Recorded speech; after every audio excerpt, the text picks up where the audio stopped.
Welcome to the debate.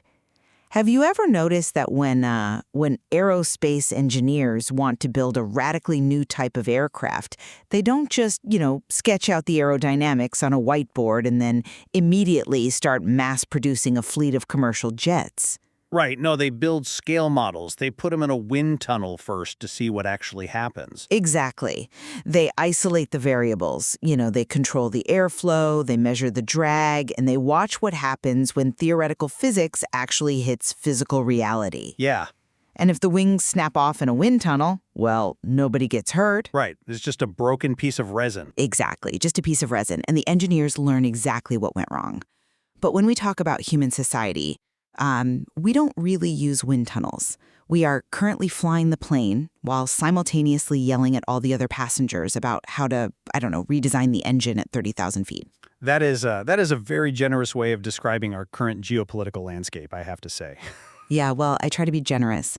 But today we are looking at a proposal from our source material to build a social wind tunnel, specifically a real-world experimental community, which the material refers to as the Island Project. The Island Project, right. Yeah. And the goal here is to physically test an alternative, moneyless social structure. The material calls this a step toward an infallible society. And I want to pause right there, actually, because infallible is a really loaded word. It is very loaded, yeah. What does the material actually mean by that? Well, it definitely doesn't mean a perfect utopia where everyone is, holding hands and singing around a campfire. Right. The material actually defines the infallible society as a structural environment where the mechanisms of systemic failure are removed. Okay. Meaning what exactly? Specifically, it means money standing between human beings and their basic survival needs. So, an infallible system is one that is structurally sound, where the incentives align with human well-being rather than, exploitation. Right. Okay, so the central question we're debating today is whether human nature, economics, and power dynamics can genuinely be tested and maybe even reshaped in this kind of isolated physical experiment. Mm-hmm. And I'll state my position right up front. I take the position that this experiment is absolutely necessary. Okay. I think it represents a really sound empirical step in human evolution because it gives us a physical space to test these alternative social conditions without asking anyone for, blind ideological belief. We just test the hypothesis. Right. And I take the position that while the intellectual humility of running a test is incredibly appealing, we all suffer from theory fatigue at this point. Oh, definitely. Yeah, but the methodology of this specific experiment is fundamentally flawed. A small-scale model simply cannot isolate itself from the deeply ingrained evolutionary biology of its participants. Okay. Nor can it escape the gravitational pull of the global capitalist system it relies on to build its very infrastructure. Well, let's dig right into that, because I think we've spent centuries trapped in these endless theoretical arguments about whether a non-competitive, moneyless society could actually function. Sure. Capitalists argue human nature makes it impossible because we are inherently greedy. Utopians argue it would be a paradise. But really, both sides are just guessing. Right, it's all theory. Exactly. And the brilliance of this Island Project is its scientific humility. It simply says, hey, let's build the question. Build the question, yeah. By generating resources through productive work and operating with total structural transparency, we can observe how changing the environment actually alters human behavior. But is it just the environment? That's where I hit a wall with this. Human behavior isn't a liquid that just perfectly takes the shape of whatever container you pour it into. Well, it adapts, doesn't it? To a degree, but we're talking about millions of years of evolutionary biology here. You can't just, flip a switch on an island and turn off the human drive for status or resource accumulation or hierarchy. Right. Those drives are adaptations that kept our ancestors alive in brutal conditions. So you're trying to test a post-scarcity philosophy on biological hardware that is literally hardwired for scarcity. I see the biological argument, I really do. But I guess my question is, are we hardwired for hoarding, or are we just hardwired to adapt to our environment to survive? Well, they're kind of the same thing when the environment is scarce. True, but if the environment guarantees survival, like if food and shelter are secured not by outcompeting your neighbor, But through a transparent, cooperative system, the biological panic response of hoarding kind of loses its utility, doesn't it? In theory, maybe. The island isn't trying to erase human nature. It's just trying to change the incentive structure that triggers the worst parts of it. Okay, but even if I grant that you can calm that biological panic response down, we run into a massive structural contradiction right at the starting line here. Which is? Funding. You mentioned generating resources through productive work. Yes.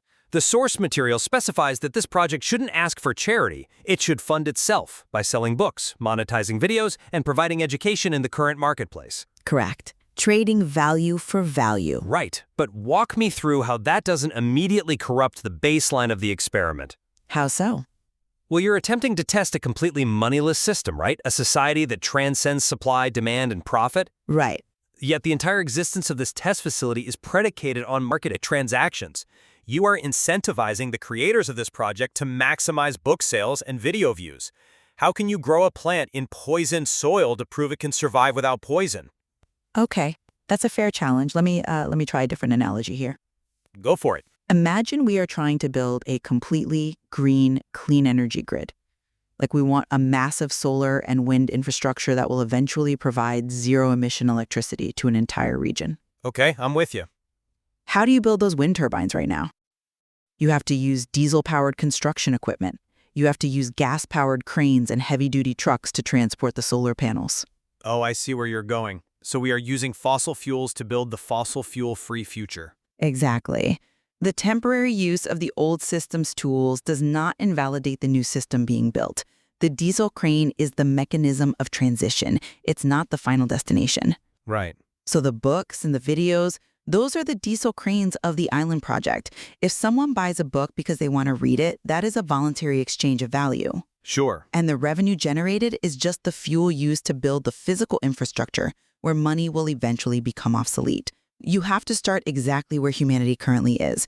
You can't just materialize out of thin air. Okay, I will grant you the diesel crane. It's a very clean analogy. Thank you.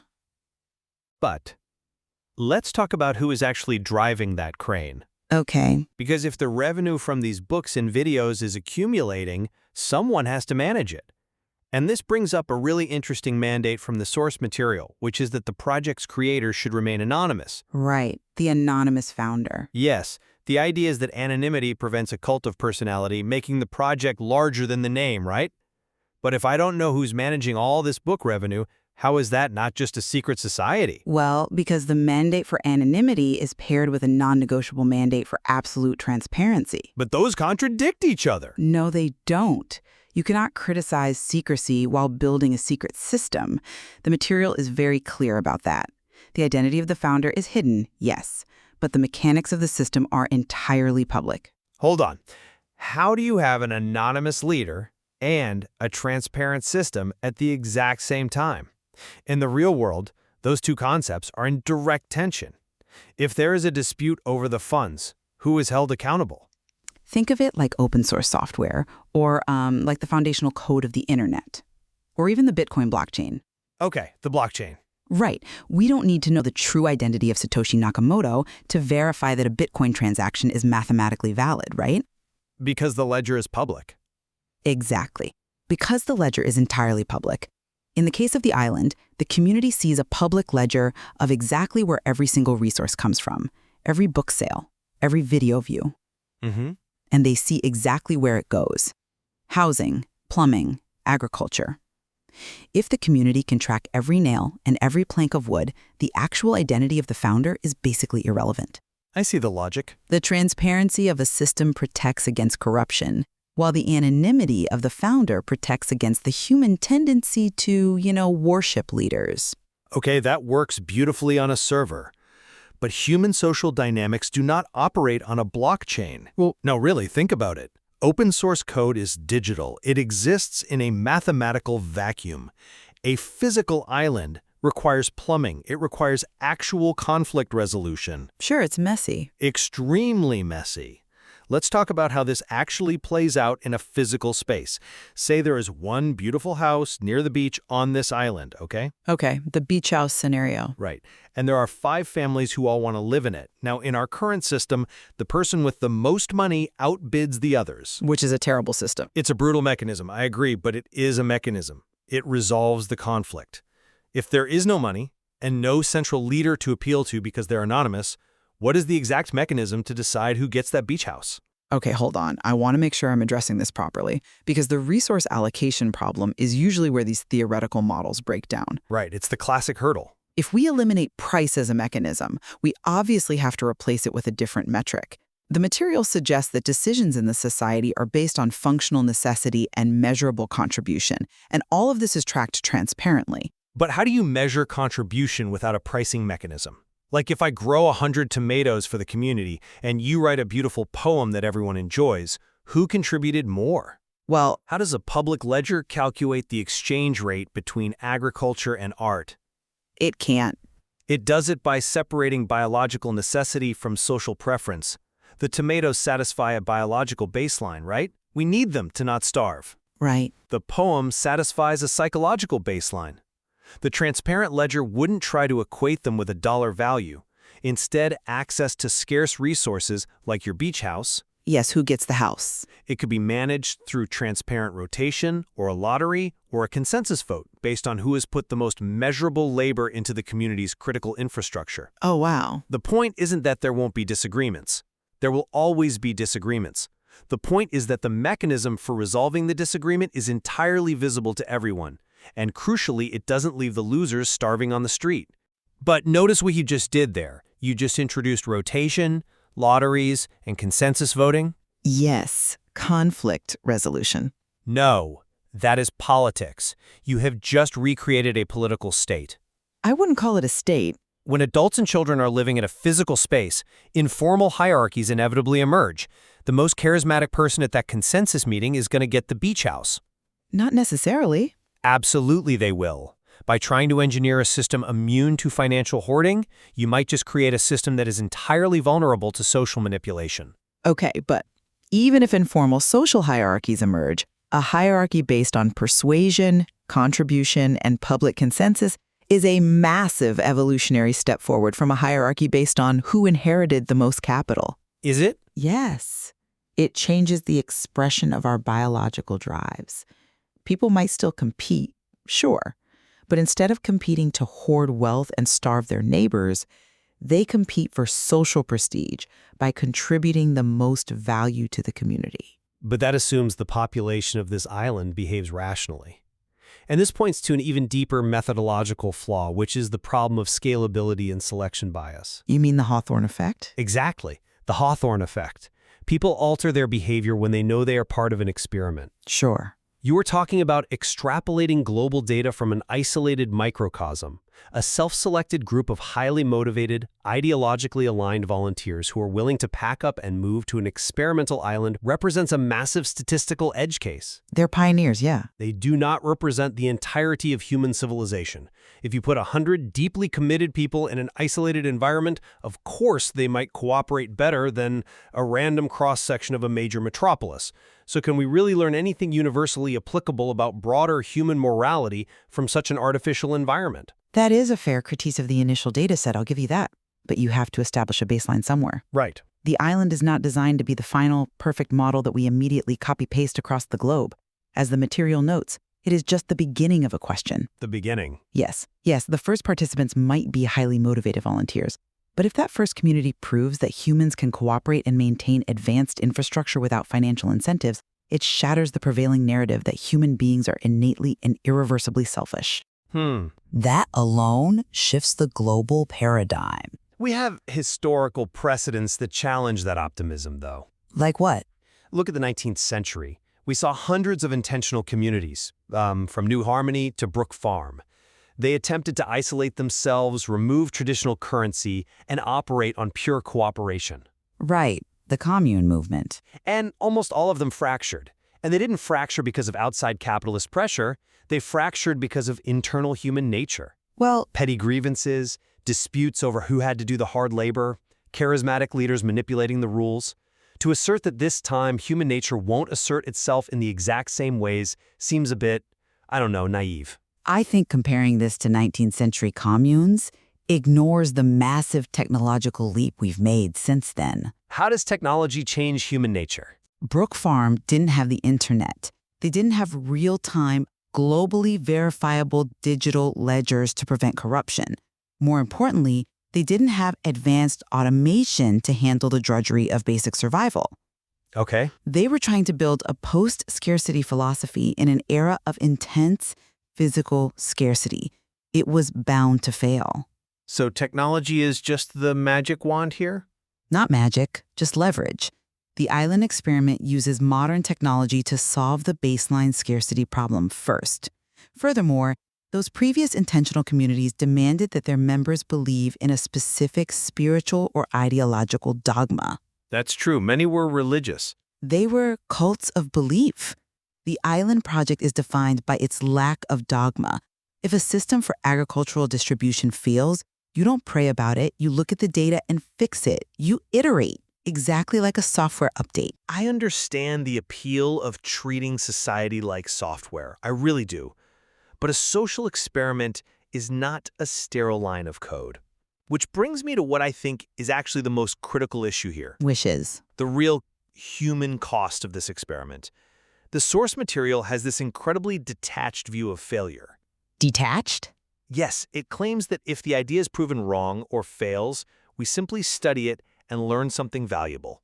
Because every scientific endeavor involves risk. We learn through failure. But we aren't talking about a broken resin wing in a wind tunnel anymore.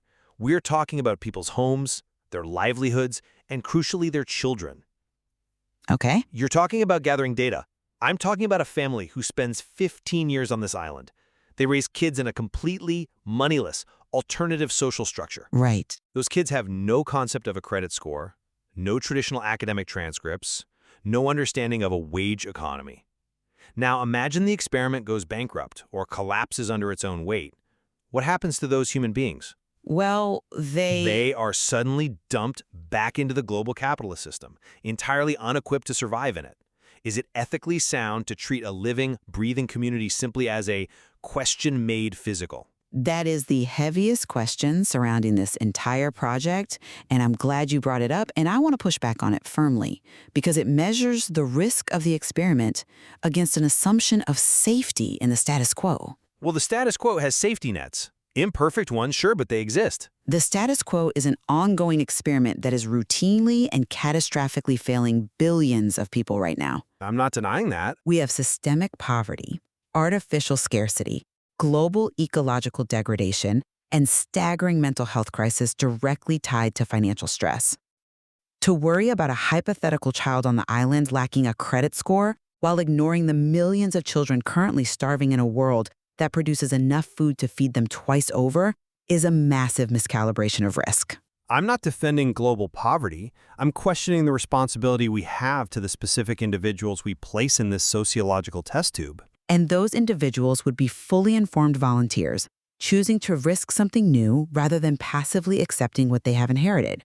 Doing nothing out of fear of being wrong is the greatest mistake humanity could make. But we have to be careful. Humanity advanced by testing machines that failed, testing medicines that had to be improved, and testing entirely new political structures. To look at the current organization of human society, with all its corruption and artificial suffering, and treat it as its final untouchable form is profoundly anti-empirical. But you can't just brush off the collapse of a community by saying, well, the rest of the world is bad too, so at least we tried. There has to be a duty of care. I'm not brushing it off. I'm saying the possibility of failure is exactly why we need transparency, empiricism, and a small-scale test. If we build it and it turns out human biology truly cannot handle a moneyless environment without devolving into chaos, then we have our answer. And then what? We pack it up, we take care of the people involved, and we stop theorizing about utopias. But if we build it and it works, That's a big if. It is. But if we prove that human beings can thrive, innovate, and cooperate without the threat of starvation hanging over their heads, that changes the trajectory of our entire species. I think we have arrived at the absolute core of our disagreement here. Let me try to summarize where I land on this. go ahead. I believe deeply that questioning the status quo is vital. We absolutely cannot accept our current economic systems as the final iteration of human cooperation. However, I remain rigorously skeptical of the methodology proposed by this island project. Because of the contradictions. Exactly. Any isolated experiment, funded by the very market mechanisms it claims to transcend, risks fundamental corruption at its baseline. And I just don't think we can escape the gravitational pull of our own evolutionary biology quite so easily. Right. Pretending that a self-selected island can offer a clean, purely empirical data set for global human behavior really overlooks the profound, messy complexity of our species. We need structural change, yes, but I fear this experiment might just be a well-intentioned mirage. I understand your skepticism. I really do. And to summarize my perspective, I think the Island Project represents a necessary shift away from ideological arguing and toward actual empirical observation. It is a humble mechanism designed to discover what humanity is truly capable of when its fundamental conditions are altered. By using legitimate work to transition into a new model, the diesel crane, Right, the crane. and by maintaining absolute transparency, it protects itself against the dogmas that doomed those past experiments.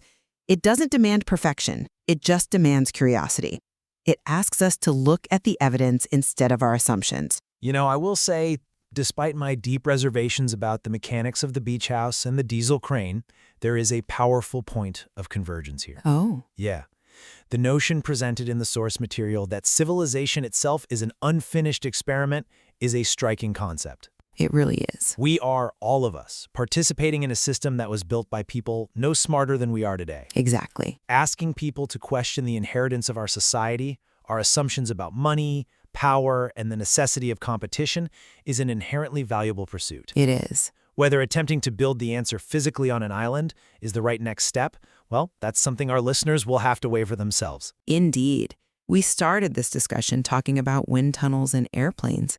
For centuries, people looked up at the sky and insisted that human flight was biologically impossible, a complete violation of natural law. And they had plenty of elegant theoretical arguments to back it up. Exactly. But eventually, someone had to stop arguing, walk out into a field, and build a machine to actually test the wind. The question we leave you with today is this. When it comes to the future of human society, are we going to keep arguing in the passenger cabin of a failing plane, or is it time to finally step into the wind tunnel? A question worth considering. Thank you for joining us on The Debate.